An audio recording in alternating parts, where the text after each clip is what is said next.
अब ये बात सार्वजनिक हो गई है कि एक track two diplomatic dialogue Bharat और पाकिस्तान के बीच में गुप्त लेवल पर, कोवर्ट लेवल पर चल रहा है।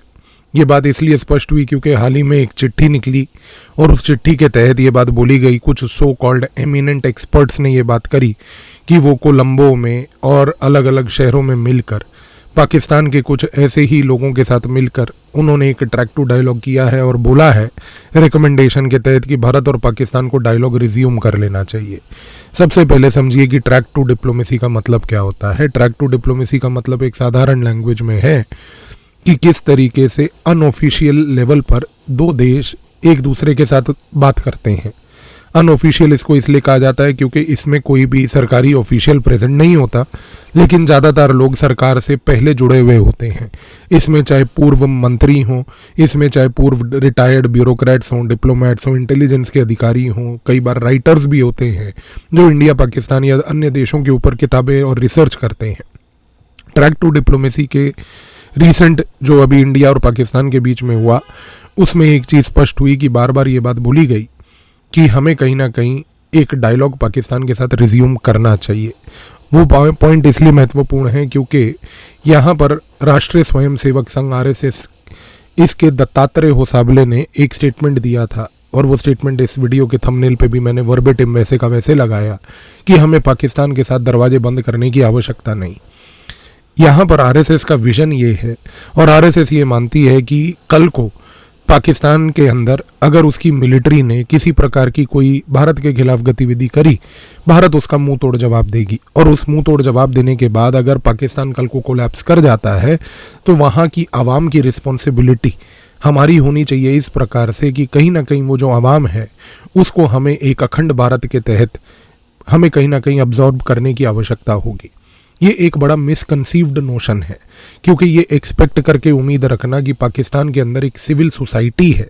और वो सिविल सोसाइटी के पास आज पावर है, ये दोनों ही चीज़ें नहीं हैं। पाकिस्तान के अंदर फौज वर्सेस अवाम का एक बहुत बड़ा डिफरेंस है। फौज वर्सेस अवाम का डिफरेंस इस प्रकार का है कि वहाँ पर जो फौज है यानी कि जो पाकिस्तान की आर्मी है उसका एब्सोल्यूट कंट्रोल है पाकिस्तान की नेशनल लेवल पर, उसके डोमेस्टिक पॉलिटिक्स पे, पाकिस्तान की फॉरेन पॉलिसी पे, पाकिस्तान की भारत को लेके नीति पे और सबसे इम्पोर्टेंटली पाकिस्तान के न्यूक्लियर आर्सेनल को लेके। तो ये उम्मीद करना कि वहाँ पर पीपल टू पीपल रिलेशनशिप अगर इम्प्रूव हुआ तो लोग वहाँ पर प्रेशराइज करेंगे पाकिस्तान की फ़ौज को, अवाम वहाँ की प्रेशराइज करेगी पाकिस्तान की फ़ौज को कि वो जितने भी उसके कुकर्म हैं उनको छोड़कर भारत के साथ एक पॉजिटिव रिश्ता बनाए। ये चीज़ पॉसिबल नहीं हो पाएगी।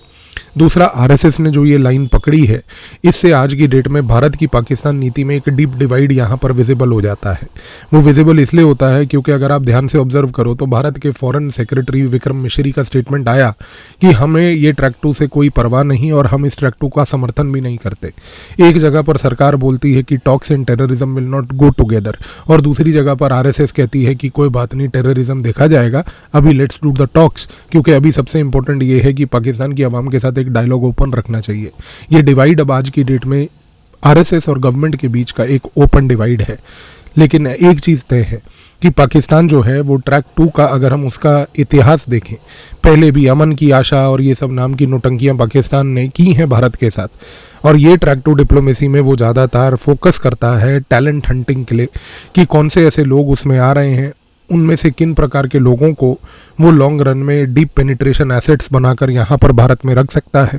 उसके लिए ट्रैक टू डिप्लोमेसी कोई एक पीस का न्योता नहीं, बल्कि उसके लिए ट्रैक टू डिप्लोमेसी हमेशा ही एक सिंपल पॉइंट है टैलेंट हंटिंग का, इंटेलिजेंस गैदरिंग का। पाकिस्तान के लिए आप सोच के देखिए कि आज इस ट्रैक टू की वजह से वो अंतर्राष्ट्रीय स्तर पर अपनी इमेज को सुधार पा रहा है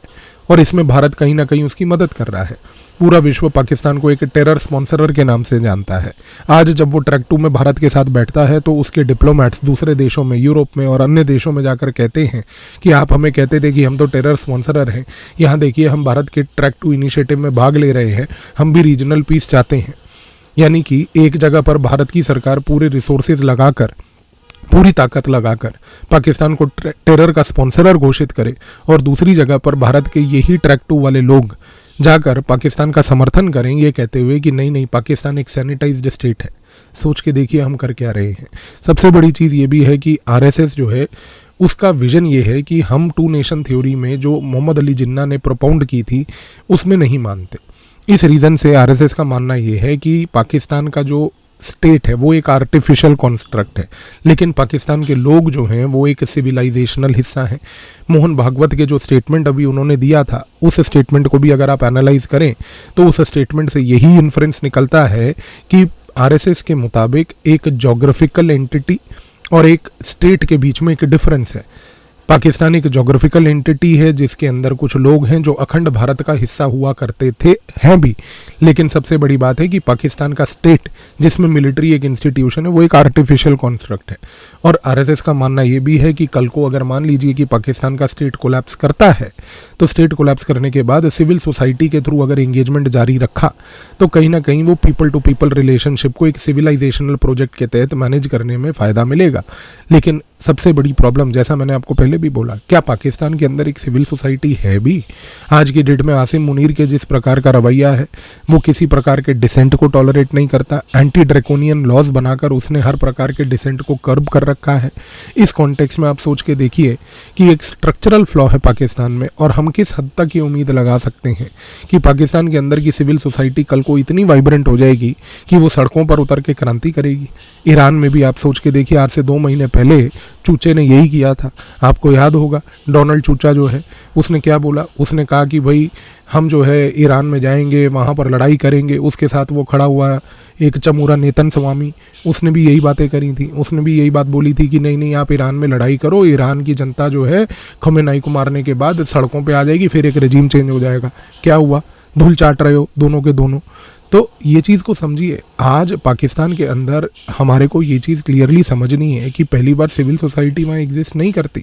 अगर हमें सिविल सोसाइटी बनानी है तो हाँ, ये एक लॉन्ग टर्म स्ट्रक्चरल प्रोजेक्ट हो सकता है जिसका कोवर्ट इन्फ्लुएंस के तहत एक सिविल सोसाइटी कंस्ट्रक्ट की जाए पाकिस्तान में। हो सकता है शायद कि मे बी आरएसएस इस चीज़ का समर्थन करती हो कि वो लॉन्ग रन में एक ऐसे सिविल सोसाइटी को कंस्ट्रक्ट करवाना चाहती है। मे बी ये कुछ पॉसिबिलिटी हो सकती है, लेकिन एज ऑफ नाउ जिस सिविल सोसाइटी से हम इंगेज करने की कोशिश कर रहे हैं वो डेफिनेटली वहाँ पर एग्जिस्ट नहीं करती। तो एक चीज़ तय है कि कल को अगर पाकिस्तान मान लीजिए एक मोमेंट पर कोलैप्स कर भी जाता है, सबसे बड़ा सवाल जो मेरे जहन में आता है वो ये है कि कल को अगर मान लीजिए पाकिस्तान ने एडवेंचरिज्म भारत के खिलाफ किया, उसके बाद भारत ने मुंह तोड़ जवाब पाकिस्तान को दिया मिलिट्री लेवल पर, पाकिस्तान का स्टेट कोलैप्स कर गया, क्या गारंटी है कि पाकिस्तान के स्टेट के कोलैप्स होने के बाद वहाँ का आवाम भारत के साथ जुड़ना चाहेगा?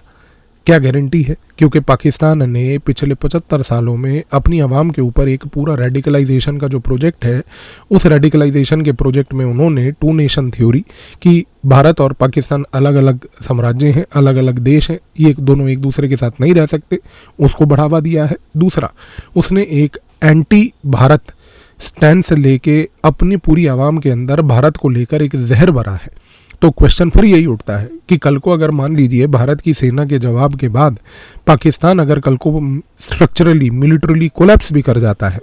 तो क्वेश्चन यही है कि क्या गारंटी है कि उसके बाद पाकिस्तान की आवाम यहाँ पर भारत के साथ जुड़ने में इंटरेस्टेड होगी? क्योंकि ये चीज़ ईरान के केस में जो चूचे का यहाँ पर प्रोजेक्ट था उसमें तो देखने को मिली नहीं। तो यहाँ पर अब आने वाले समय में एक चीज़ तो तय है, मेरे को जो लगता है वो ये है कि हो सकता है कि भारत की सरकार की तरफ से आरएसएस को यहाँ पर डायलॉग में इन्वॉल्व करके बैकएंड लेवल पर जिस प्रकार के ये स्टेटमेंट्स भी आए और इस तरीके से जो ये ट्रैक 2 हुआ, कहीं ना कहीं भारत भी एक प्रकार का टेस्टिंग द वाटर कर रही है। क्योंकि भारत और पाकिस्तान के अगर आप इतिहास को देखो तो बहुत लंबे समय से वहाँ पर एक टैक्टिकल पॉज रहता है, फिर वो टैक्टिकल पॉज को रिवाइव करने की कोशिश की जाती है, पाकिस्तान को एक मौका दिया जाता है, लेकिन पाकिस्तान मौका परस्त है, वो कभी भी किसी मौके को पॉजिटिवली यूटिलाइज़ नहीं करता, और यूटिलाइज़ ना करने की वजह से वो मौके का थोड़ा सा फ़ायदा उठा के चीज़ों को रिवाइव ज़रूर करता है, लेकिन इस रिवाइवल के बाद दोबारा से वापस टेररिज्म करता है। तो क्या हम उसी साइकिल में फंसे हुए हैं? क्योंकि इस साइकिल को भारत की सरकार ने 2016-17 में एक बार तोड़ दिया था, ये बात स्पष्ट कह के कि talks and terrorism will not go together. अगर वो स्ट्रेटेजिक डॉक्ट्रिन भारत ने बनाया था और बनाया है तो हमें फिर उसी डॉक्ट्रिन पे क्यों नहीं डटे रहना है? हमें आज की डेट में उस डॉक्ट्रिन से फिर हटकर वापस से फिर वही यूपीए की साइकिल